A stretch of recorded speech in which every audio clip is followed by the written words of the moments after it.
શબ્દ મારે લખવો છે. હવે ધ્યાન રાખજો શું કરવાનું, તમે લખતા નહીં, ધ્યાન રાખજો.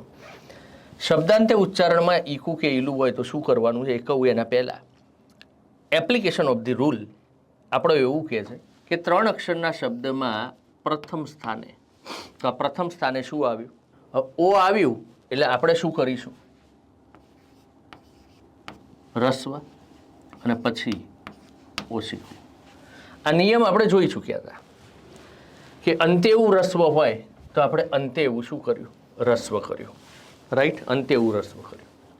પછી આપણે કીધું કે ભાઈ મધ્યાક્ષરની અંદર ઈ કેવું આવે તો જોવાનું કોને?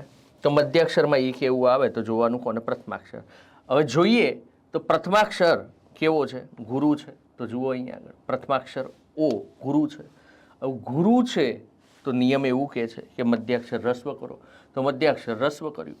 આ કરીને લખ્યું તો સાહેબે કીધું ખોટું. તો પછી અમારો વિદ્યાર્થી મને કે સાહેબ જો આ ખોટું થાય તો આપણા નિયમનું શું થાય? અરે મેં કીધું ભાઈ રૂકીએ જરા, ઠહરીએ, સબર કીજીએ. યાદ રાખવું કે શબ્દાંતે ઉચ્ચારણમાં ઈકુ કે ઈલું હોય તો એમાં દીર્ઘ લખજો, એમાં દીર્ઘ લખજો. અને હવે લખો